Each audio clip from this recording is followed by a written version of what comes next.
Welcome to Purposeful Life. Purposeful Life is a wonderful collaboration between different organizations in the Bryan College Station area.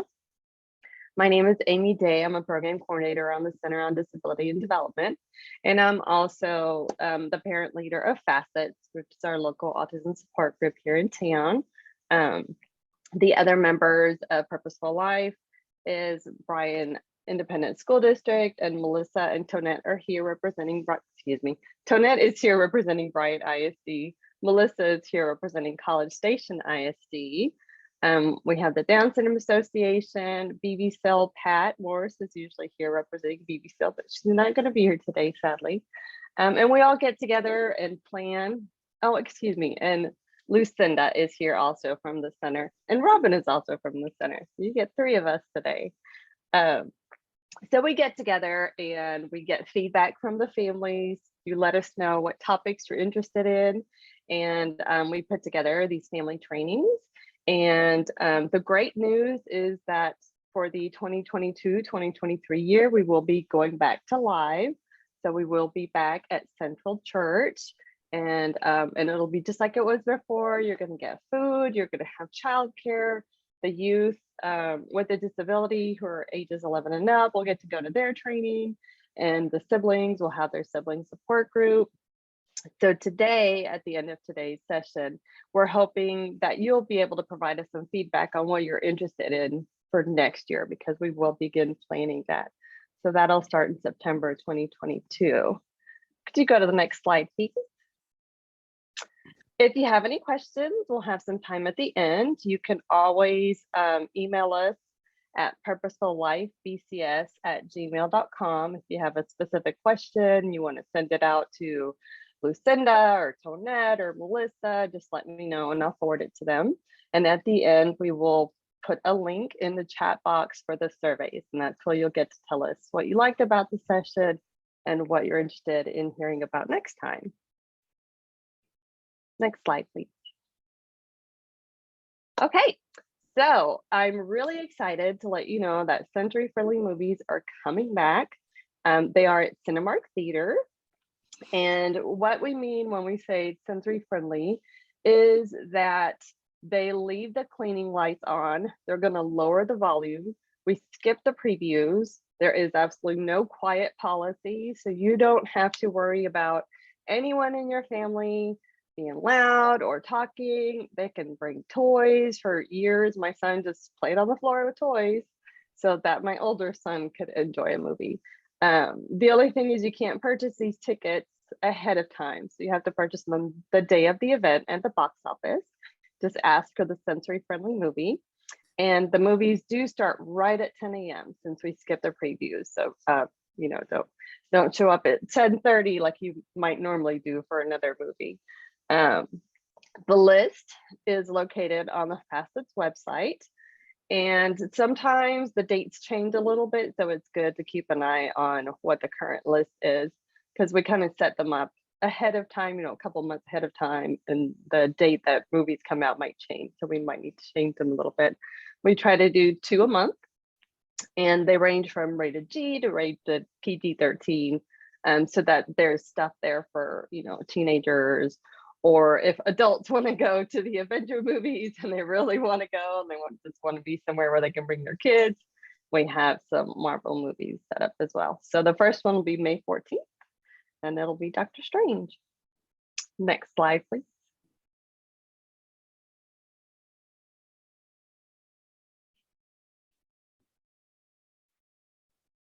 It's not wanting to let me advance. Just a sec.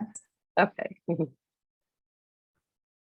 The next slide is going to be, I have updated the Facets list of local summer camps, and the list has over 60 camps that are here in town. So I'm sharing the link to the Facets website right now in the chat box. If you go there, there's a tab for sensory friendly movies and a tab for camps. You can download the list. The list is available in English and in Spanish. Some of the camps, the date of the admission or the application date may have passed, specifically like the A&M ones. those, they have really early application dates, but I've gone ahead and included them in there just for for future reference. If your child is really interested, then next year you could apply. But that is available for you to download and share with anyone you feel needs that information. And that is the last of our housekeeping slides. And I'm very happy to introduce Robin Miller. Robin works at the Center on Disability and Development with me. She's a research specialist. Is that correct, Robin? Yes. And today's topic is going to be friendly is not friendship, building social awareness. And I really, really wanted my son to be here today. He's a junior, or is about to be a junior in high school, and this is something that we definitely still are working on, but he is in a play right now. So unfortunately he missed it, but hopefully we can watch the recording together. So Robin, thank you so much for being here today. Okay. Take it away. So here we go. Well, now it's not wanting to let me advance again. Let's hold on just a second.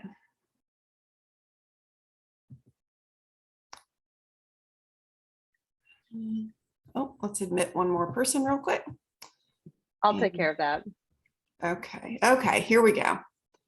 Close that back. Okay, so the first slide is just sort of the obvious. Why are we here? Why is this important? It sounds silly to ask because we know how important relationships are, but this is something that gets overlooked a lot of times as we're worrying about so many other things that we need to teach our kids. And it's also difficult because there's an assumption that everybody understands relationships well, or that only people who have neurological differences struggle with friendships. But the truth is that there's a whole range of people who struggle with friendships and romantic relationships and understanding the dynamics of how those things work. I can remember struggling with it at different points just because I was shy and had social anxiety. And I just sort of assumed that people would rather hang out with somebody else.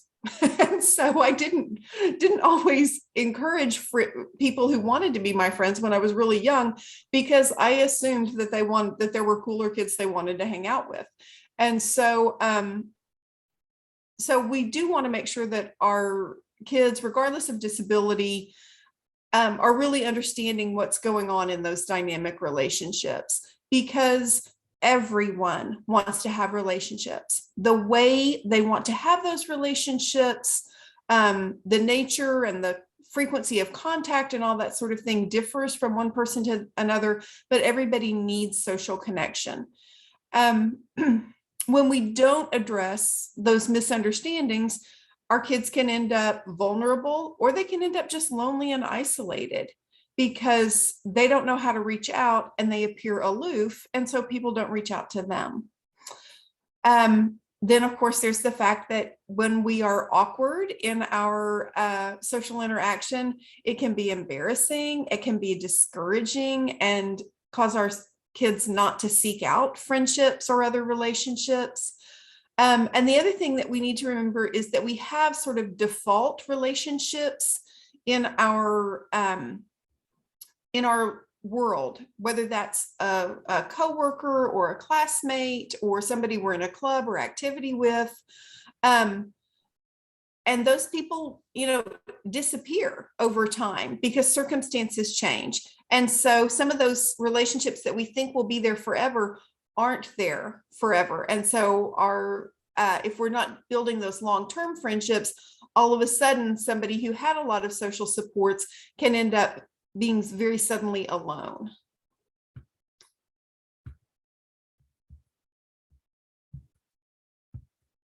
I do not know why it's doing this. I hit it several times and then all of a sudden it decides to advance. I do not know what's going on here.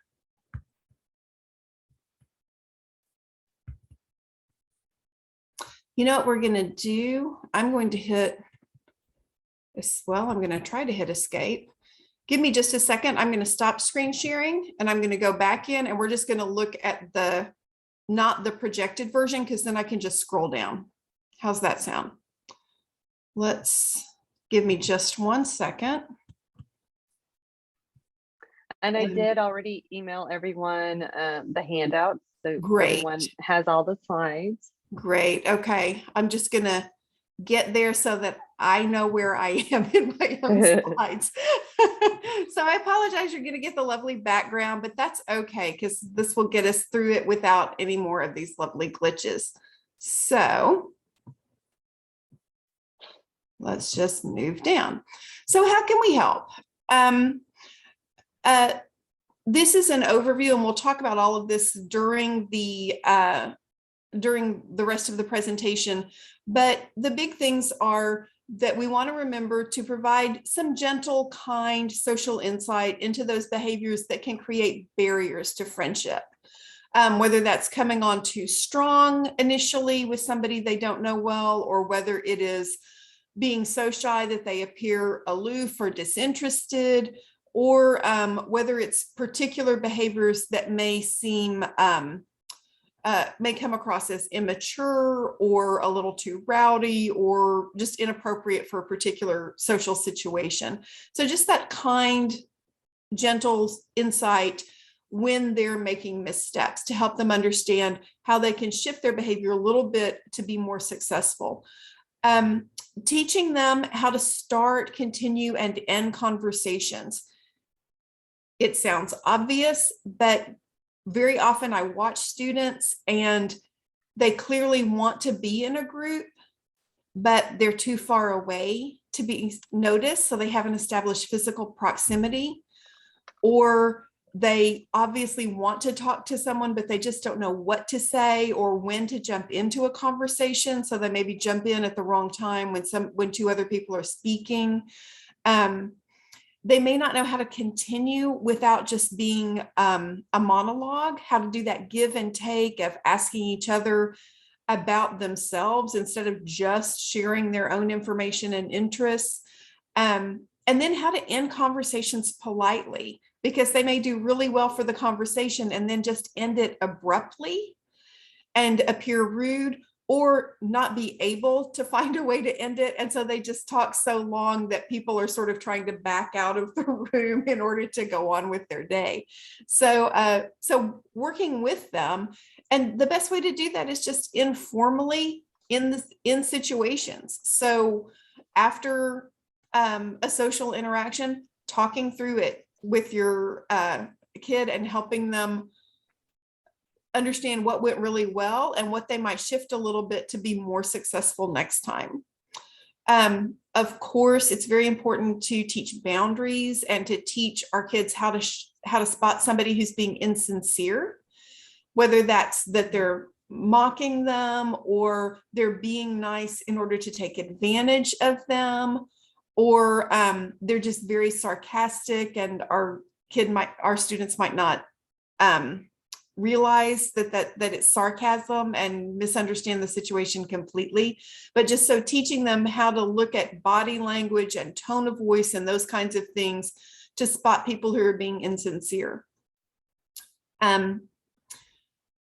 Really important, and I get on to teachers about this all the time, teaching age appropriate social interaction and social problem solving, because the way you solve a problem when you're 5 isn't the same way that you solve a problem when you're 15.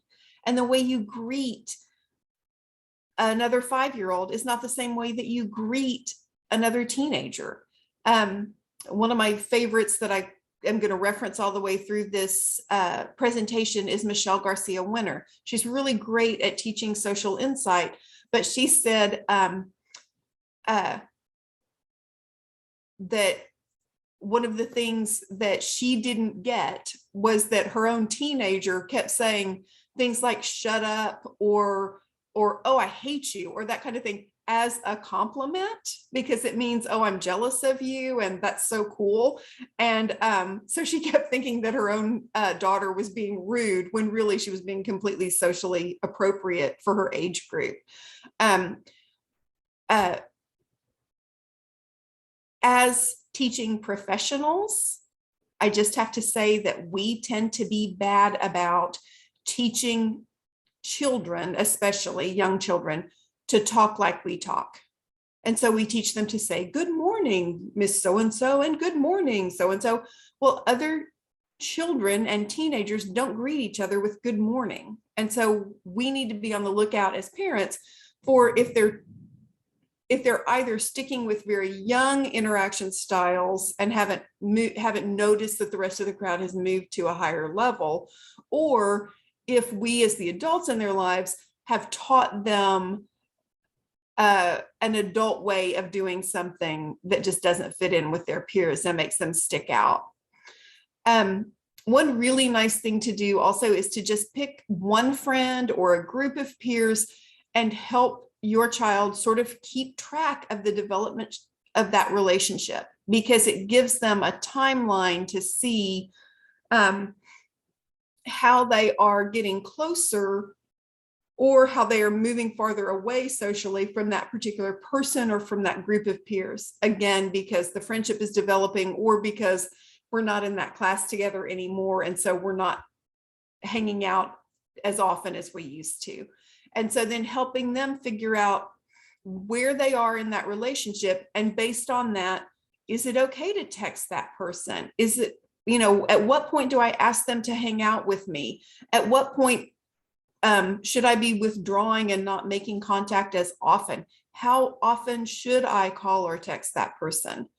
That can be very hard to learn. And I have had students whose own extended family have started blocking their calls because they just called too often.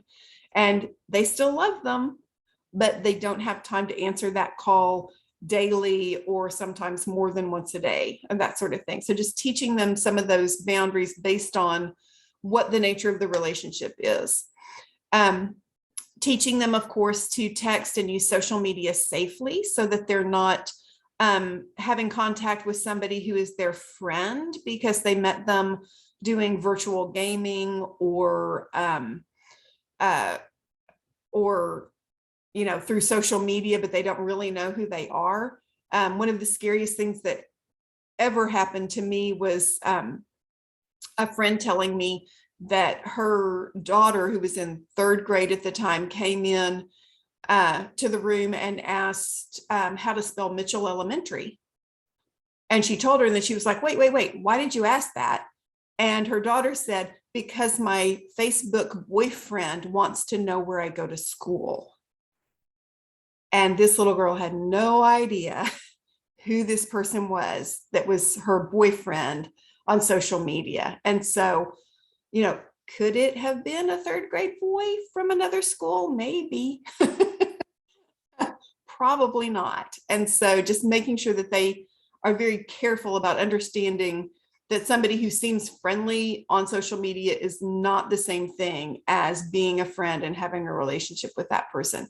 I have another situation with, he was probably in middle school at that point, a young man who thought he became very good friends with an adult man on the internet who pretty clearly was not, did not have good intentions. So just being very careful about teaching very clearly how to navigate that. If your child has social anxiety, either because they're anxious in general or because they've had some social missteps that have made them nervous about things, it really helps to teach them some of those anxiety management techniques, whether that's, taking those deep breaths, doing calming techniques like grounding techniques, but also subtle ways to opt out of a social situation. The joke among adults that the only thing better than making plans is canceling them. Sometimes our kids feel the same way. They're excited to be included, but then when it comes time, if they get too anxious, they may need a scripted way, a pre-planned way to be able to leave the party early or to have something come up so that they come later or things like that. And then two things that everybody, all of us need to know in life is that friendships do end. That's just part of life. Some people come and go from our lives, and then there are very, very few, most of whom are family, who are with you for your entire life. And it's completely okay because more friends are going to come along. And then the other thing that we have to teach them very early on is that there's a difference between making friends and taking hostages. Early on, developmentally, all of our kids, regardless of disability, have difficulty sharing friends with other people. And so just teaching them that it's okay that your friend has other friends, and that that's actually an opportunity for you to make more friends, because over time, I can invite my friend's friend to do something that we're doing and gradually welcome them into our friendship, which then opens the door for them, for the friend of the friend, to invite me into theirs and to include me in their activities. So just understanding that give and take, and understanding that spending time with somebody else is not the same thing as rejecting you.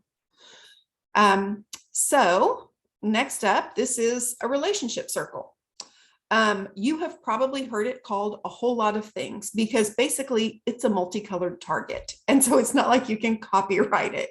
And so this is just one of many graphic organizers that is very common when teaching social understanding. So one way that we use it is particularly during person-centered planning, when we're looking at somebody's relationships, and we just put people in this person's life. So in different circles based upon how close our relationship is with them. So that center circle really is just me. This is me alone in the dark, doing things that I would not do with anybody else around. I don't change clothes in front of other people as a general rule. I don't, use the restroom in front of other people. There's some things that are just completely me. The next circle is that close, very intimate relationship. So that would be your family, possibly a significant other, possibly your best friend, the very, very close people who you trust implicitly and with whom you share the vast majority of your life and your thoughts and your feelings. And then they just go in gradually expanding circles outward. So then you have more casual friendships. And then beyond that, you have acquaintances, and beyond all the circles, you have strangers. And you can make as many rings as you think you need to describe your child's life. For students who are younger, or who need a more simplified visual, I try to keep it pretty simple. So this is about as many rings as I tend to use. For the moment, the thing to think about is, if you were going to fill this out for your child or with your child, would there be any rings that don't have anybody in them? Are there gaps in the levels of their friendships and their relationships? We sometimes have students who, or individuals that we work with, who have a core group of people in that bright magenta circle, and then they don't have mid-level friends, but then they do have acquaintances. This is the kid who waves to everybody in the hall and waves back and gets high fives and gets like lots of very superficial social involvement, but doesn't have anybody that he hangs out with and shares his life with and goes places with. Another thing to think about is, would there be any of those rings that only include paid positions or formal relationships? Sometimes we get into a situation where paid caregivers or Project Sunshine volunteers or leaders of different groups at church or something like that are the only people in those circles. Sometimes it can be medical staff too. I've had situations where, doctors are the only, or, doctors, nurses, therapists, that sort of thing, are the only people in a particular circle, or school staff are the only people in a particular circle. And then the last question is, would you and your child actually agree on who belongs where? Because sometimes we're surprised at how close our kids feel to somebody that we thought, oh, well, that's just a tangential relationship. And then you start talking about, well, why do you think you two are close? And it turns out that they're much closer than you realize. They're sharing more and doing more that you're not seeing. That happens in particular with the current age of tweens and teens who have entire relationships without getting together outside of school, because they are spending time together, but they're texting or they're gaming online or whatever. So then they're together physically at school, but their social relationship outside of school is almost entirely electronic in some way. And that is okay if they're comfortable with. And again, as long as those people that they're doing that with are people that they can trust, and that you, as the person keeping them safe, know that they can trust. And so making sure that it really is their friends that you would recognize that they're talking with or texting outside of school.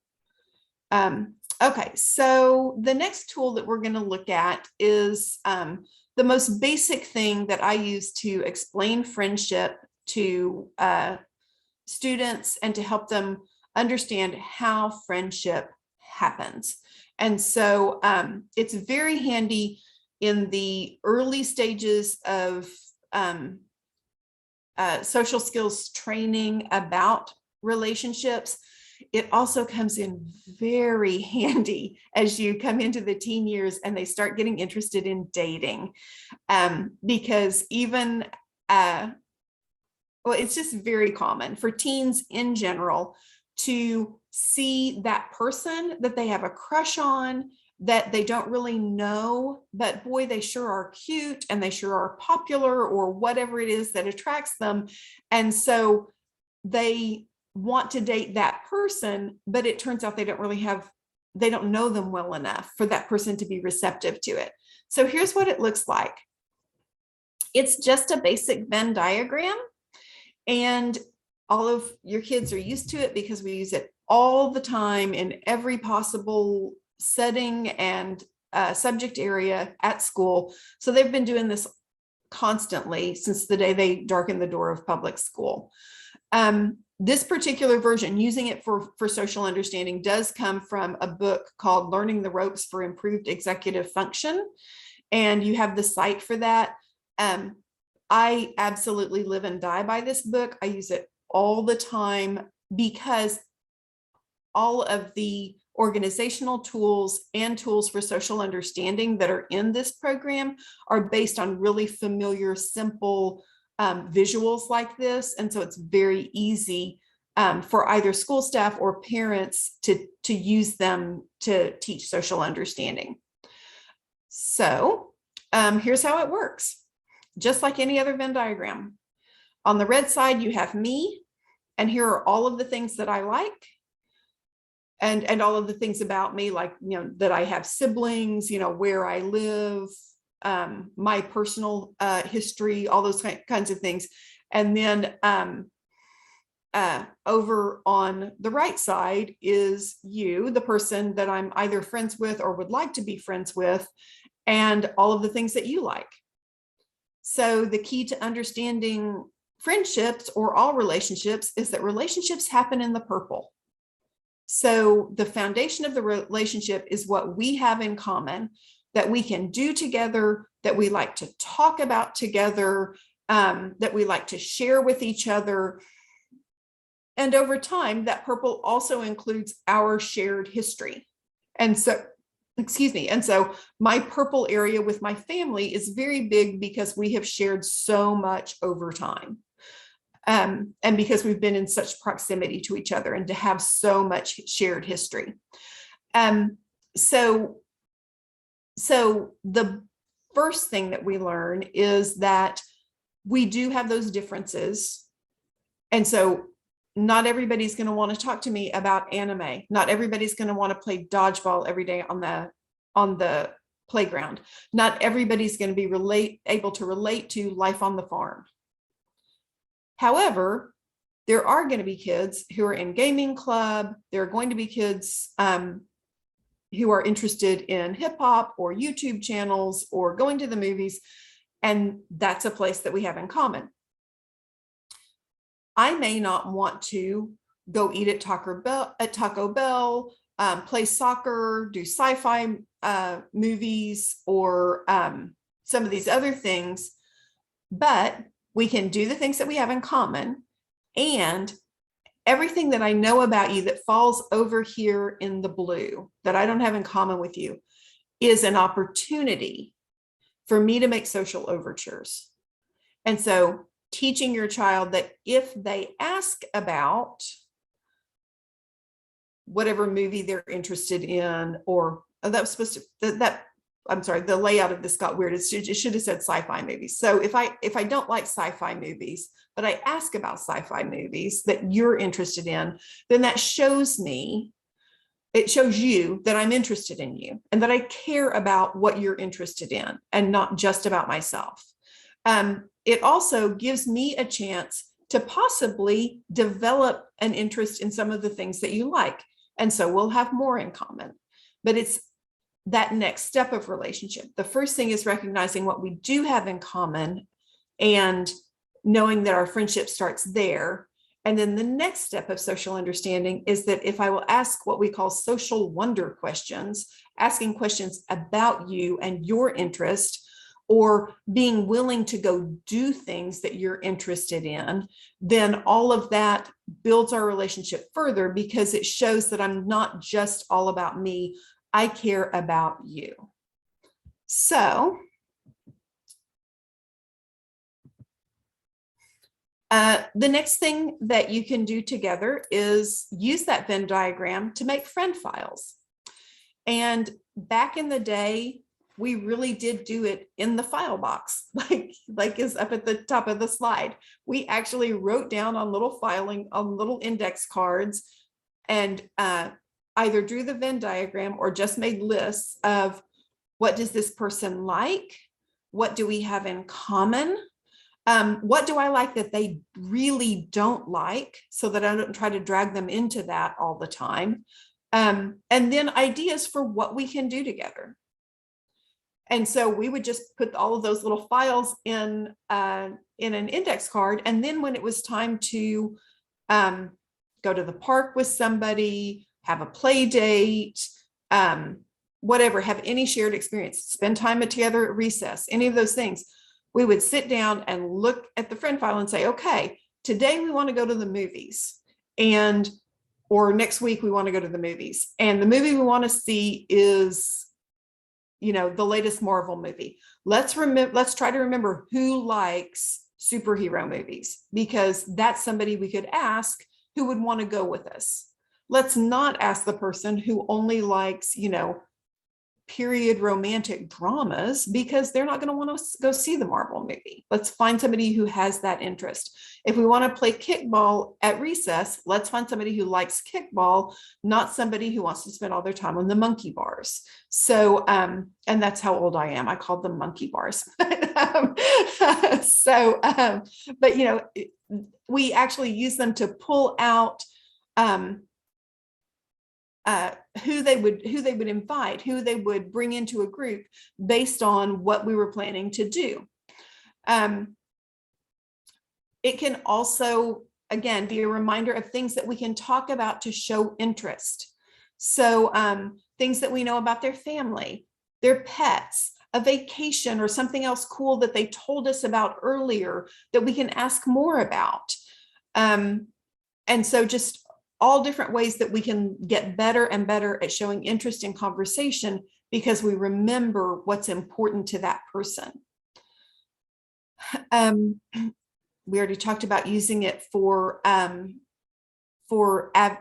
outings. It could also be a good way to navigate a big gathering, like a family reunion, those things are intimidating.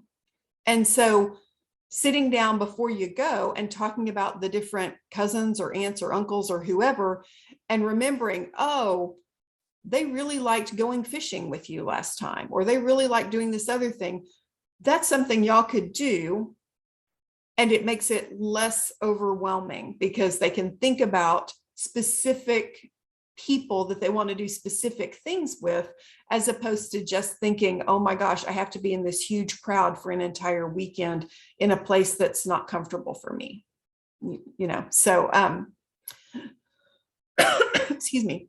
So then you can also use that as a reminder to help establish conversational rules. So we all like to talk about our favorite stuff, but maybe after I share 2 things about myself, I stop and remember I should ask them a question, or I should give them a chance to make a comment.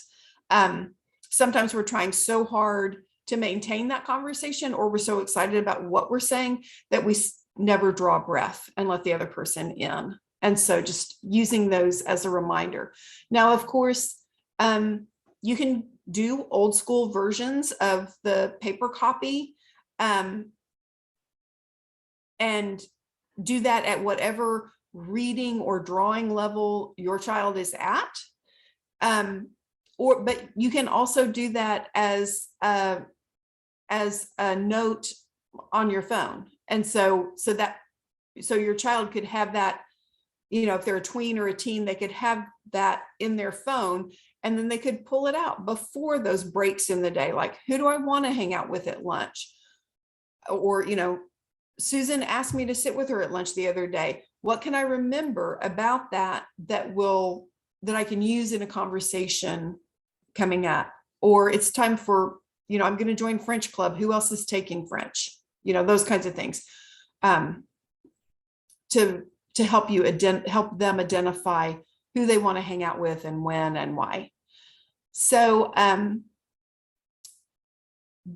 once you have those basics down, then you have to figure out how friendships actually develop. And one of my favorite visuals for that is going back again to Michelle Garcia Winner. And she has a book called Socially Curious and Curiously Social. And in that, she teaches you how to use a friendship pyramid. And there are whole steps to that, and you can look at it and get some information about it on her website, socialthinking.com. But basically, it helps you and your child together visualize how relationships progress from friendly greetings to becoming an acquaintance to then starting having that situational friendship. That's what I was talking about before, where we might have hung out a lot when we were in class together or when we worked at the same place. But now that that has ended, we're not going to see each other as much. And so we might drop down and become an acquaintance again, even though we used to hang out all the time. Or we might take it to the next step and reach out to that person and move them up to level 4 where we're doing things out in the world, whereas we didn't have to before because we saw each other every day. So so helping them see those pivot points in relationships, and then seeing that there's bonded friends, which just means that they're going to continue over time and they're a little bit deeper. And then that really close friend or romantic relationship where it's a genuinely trusting relationship, where you can be more vulnerable with people and be more open with people.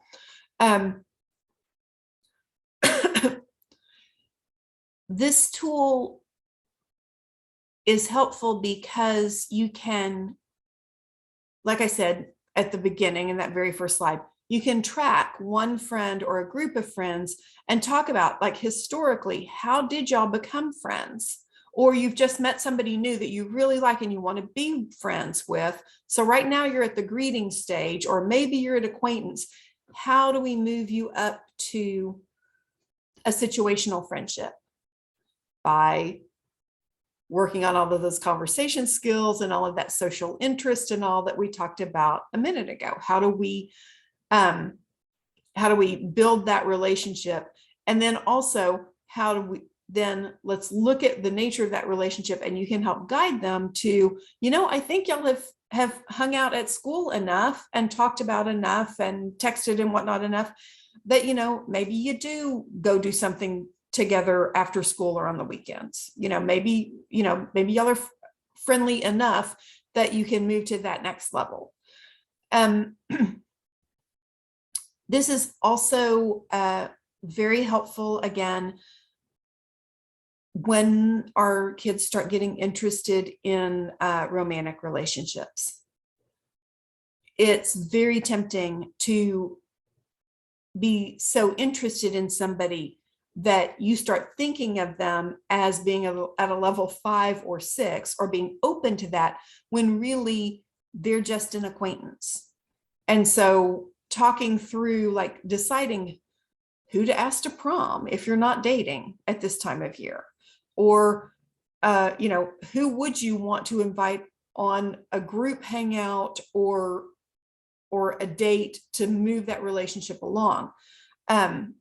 A lot of our social blunders happen because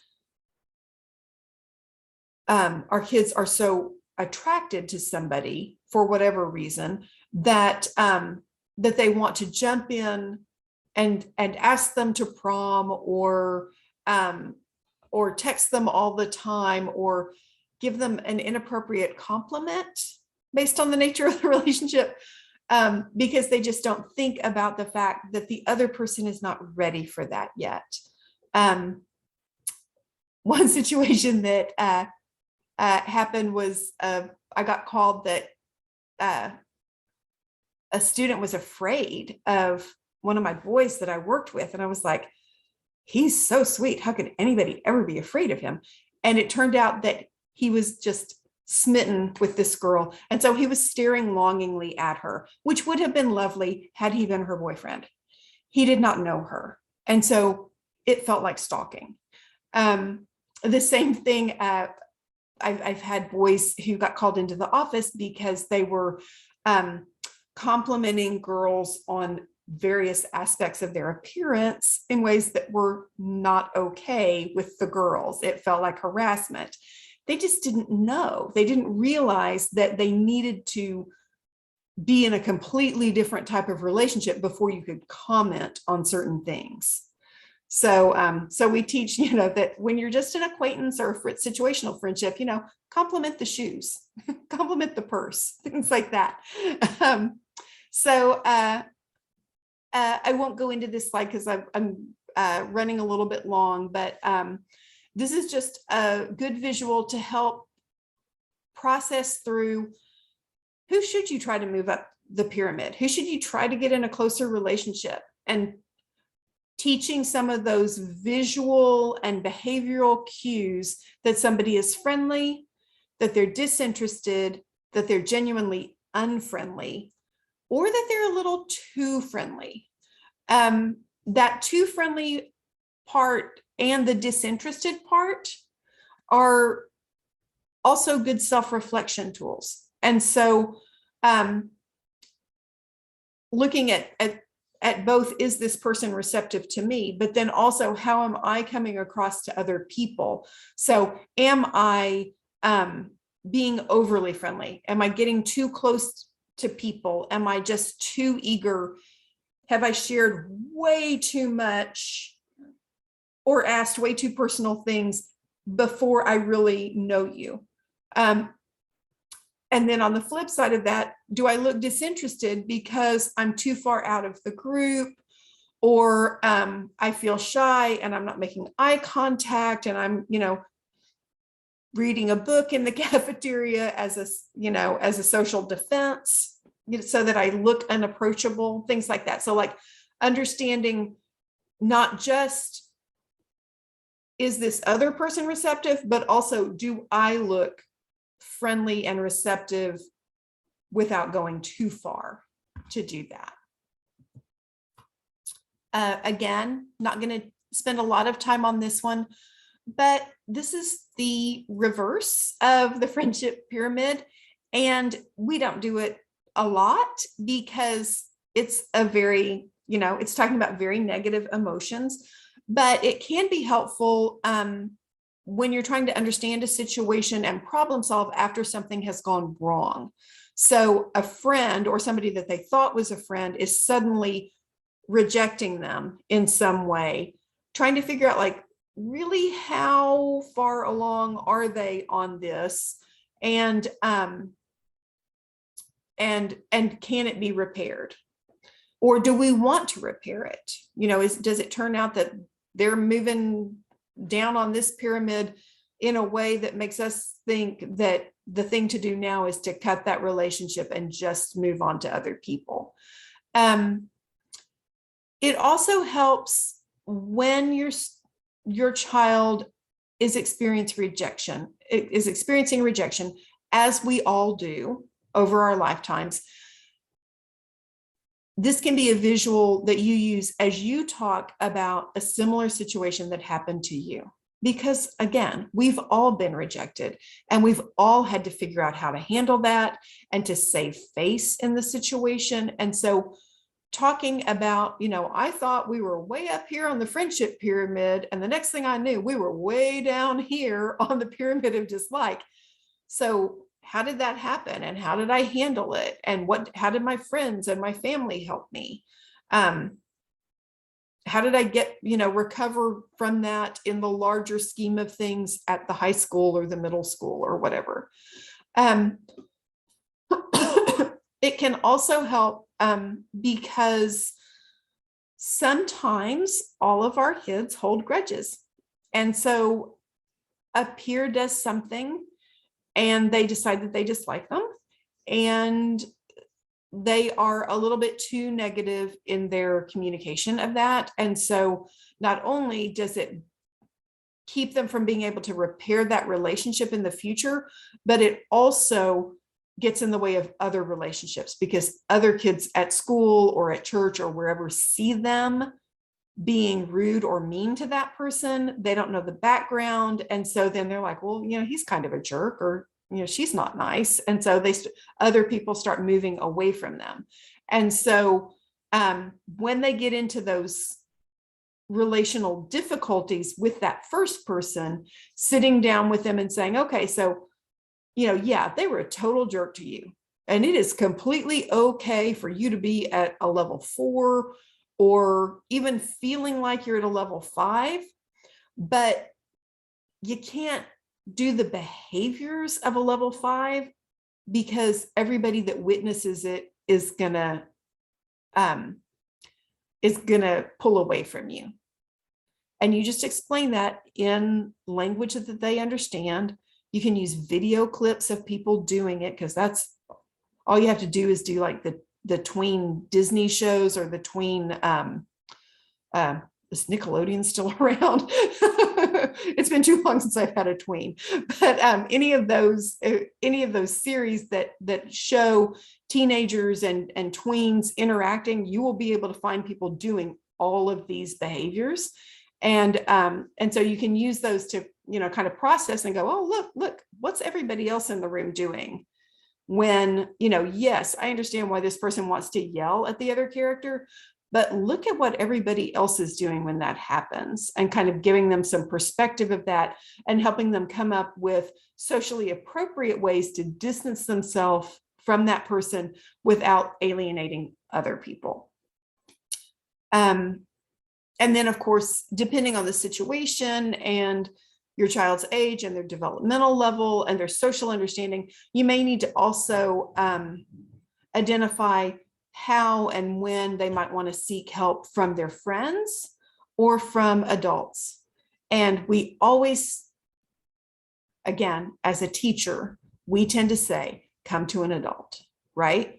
But we can also teach our kids that if you hang out in a group of people that likes you, you're less vulnerable to the bullies and the mean people. And so just teaching them those defensive tactics of, I'm every day when I walk to 5th period, this jerk bothers me. And so from now on, I'm going to plan to walk with this group or with this other person so that they won't be, won't feel so free to do that. So teaching them to stick with a friend and to know who the friends are that will stick up for you and help you out of those situations is a really good skill. Okay, some of those basic rules to teach. Who's a friend, who's not? I won't go through the whole list, but we need to know the behaviors that are red flags saying this person is not really your friend. I am so tired of moms coming and telling me I had to refill the lunch account because this kid convinced my kid that the only way they could be friends is if you bought them extra food every day at lunch. Or, that they had to give them something in order for them to stay friends, things like that. It does happen. Kids take advantage of each other, and sadly, sometimes it's kids in need who do that for a variety of reasons. But we just have to teach hard and fast rules that if somebody does these things, they are not your friend. No matter how friendly they seem, they are not your friend. If they talk you into doing something that embarrasses you or makes other people laugh, they are not your friend. And they cannot be your friend until they make amends for that. So I've preached about that enough.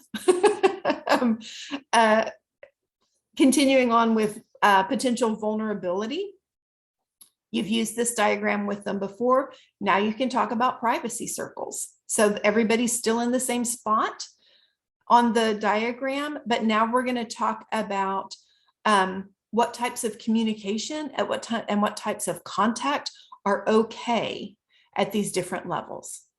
So that helps them set boundaries so that people don't cross lines with them.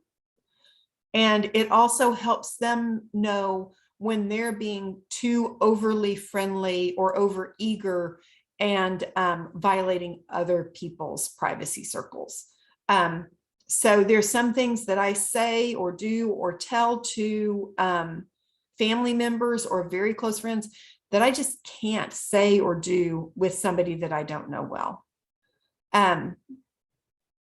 Super sad example or super embarrassing example was a young girl who had a very good friend, did not have a lot of other good friends, did not have a lot of good social understanding. And the other girl confided in her that she had started her period for the first time. And this little girl was excited about that, because that's a big deal for little girls when that does start happening. And so then she announced it, and she didn't have a friend anymore because she just didn't know the rule that the only reason that her friend told her that was that they were in that bright magenta zone. They were living in the pink. They were good friends. And nobody else beyond that pink zone should have been told that because it's just too private.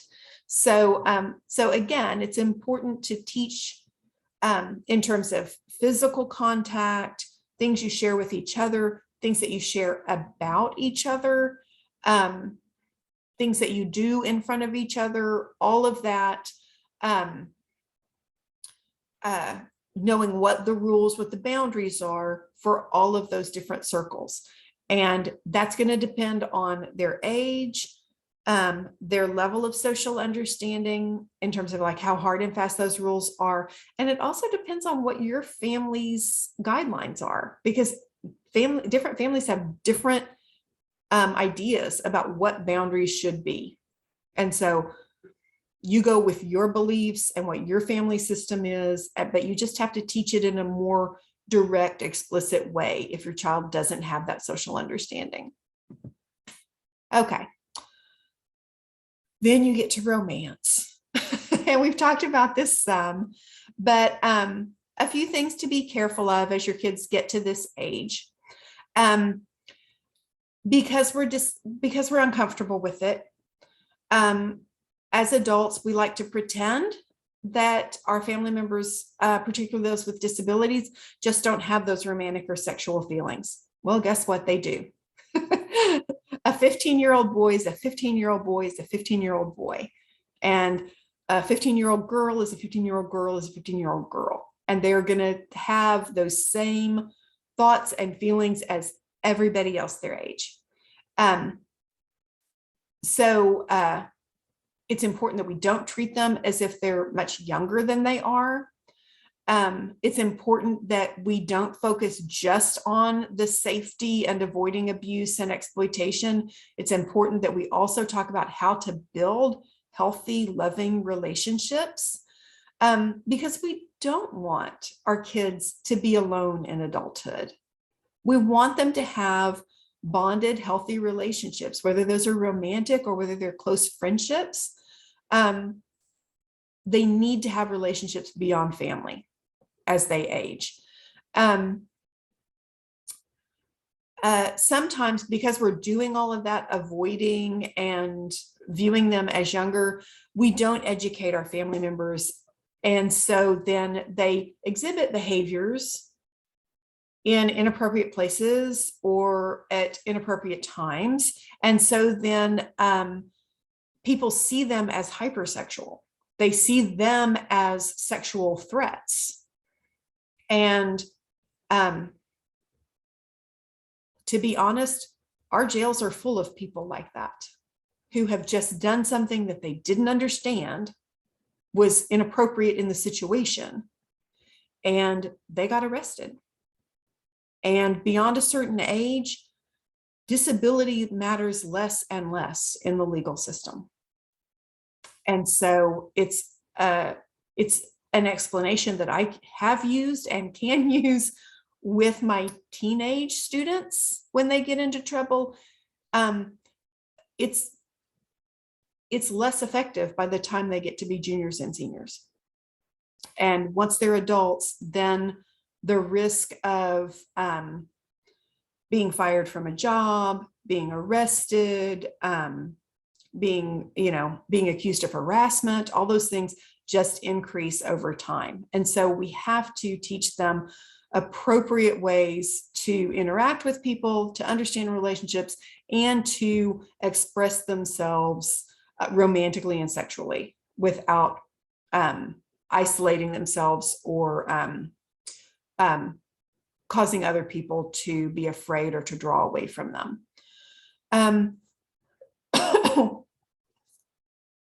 So then another thing, the last thing on this is that in general, particularly for kids with more significant disabilities, we really teach compliance.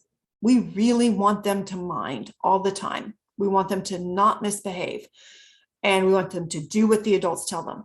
If we overemphasize that and we do not teach our kids to say no and to set boundaries and to know what is and is not okay for people to do with you and around you, we put them at risk.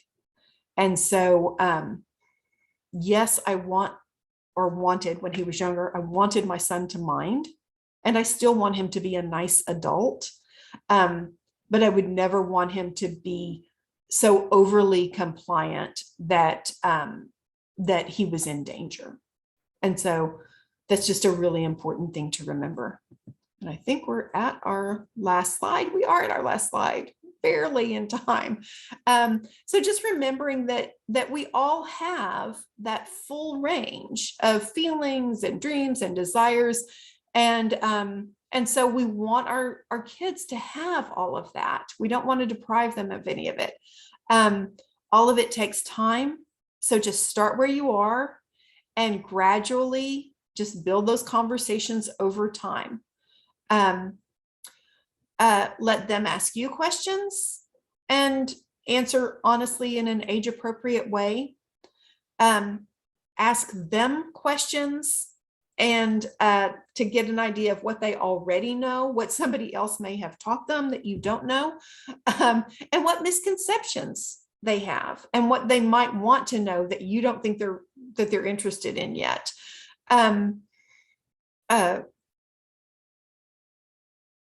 I know that one of the wisest things my mother ever did was when I was a kid, I said a very bad word to my sister and she was like, oh, and she went and told mom, and mom came back and said, what do you think that word means? And I had no idea what it meant. I had just heard it and I thought it meant something completely different from what it really meant. I mean, like not even vaguely close to what it really meant.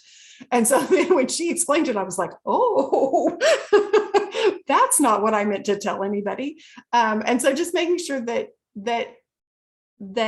you are watching for misconceptions that they may have, or things that they may have picked up from TV or casual conversations or whatever that just don't mean what they think they mean. And then the last thing is be clear and direct in your communication. As adults, we try to soften things for our kids.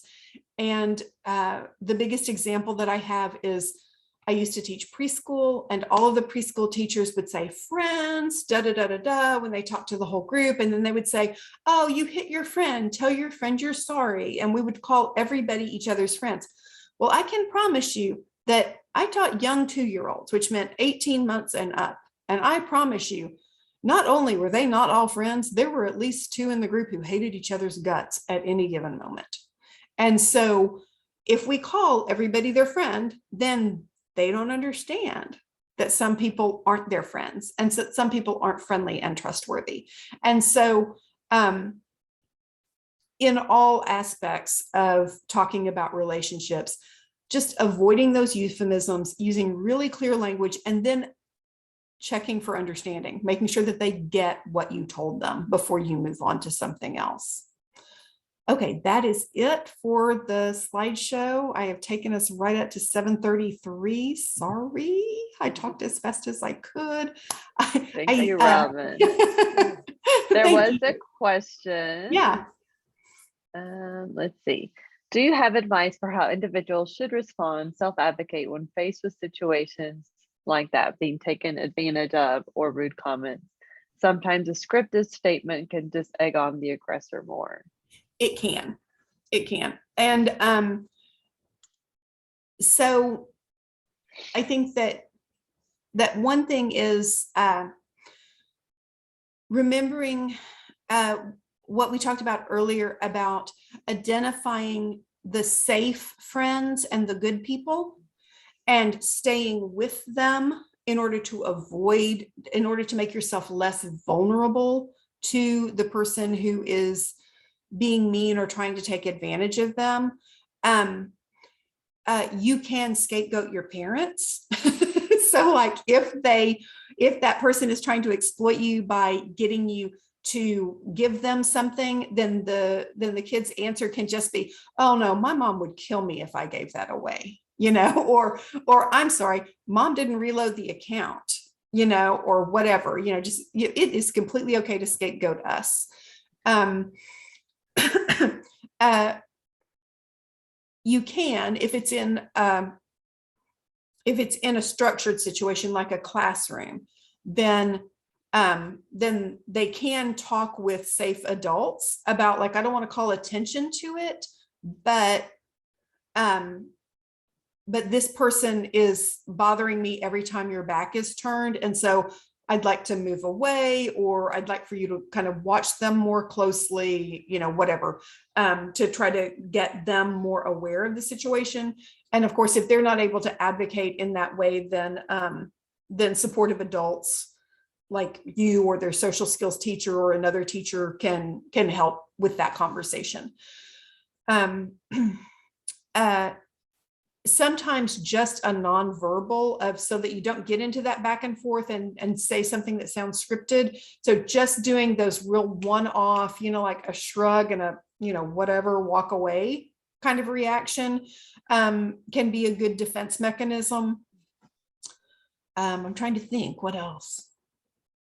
That's all I can think of off the top of my head. Those are good.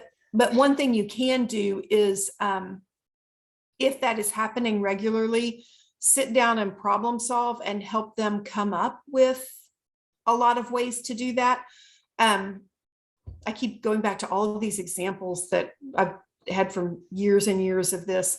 A consultant that I work with had a situation where a kid was being bullied, and they had told that student, go, go to a friend, go to this adult. If they're not available, go to that adult. And they gave them like 3 things to do. And they were at a school dance. The kid was harassing them. They did those 3 things. None of them were successful. And so then they exploded at the kid, and they said something that sounded threatening. So then the kid who was being bullied got suspended for making a terroristic threat. And so the best advice that I can give you for that is give them a million ways to respond. Give them a ton of options, a ton of people to go to, a million different things to say, so that they don't run out and hit that wall.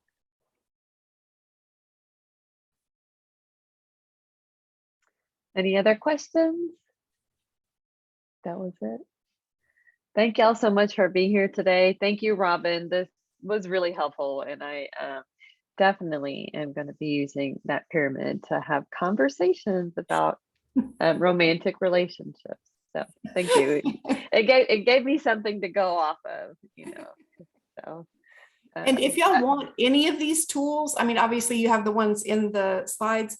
All of this stuff that I'm talking about is stuff that I have used in both Bryan ISD and College Station ISD. And they have all of that stuff. And if they can't find it, you can tell them to reach out to me, because I can tell them where they're supposed to find it. so it's all stuff that someone in your child's life should be familiar with and can help you by implementing it at school and at home. Awesome. Thank you.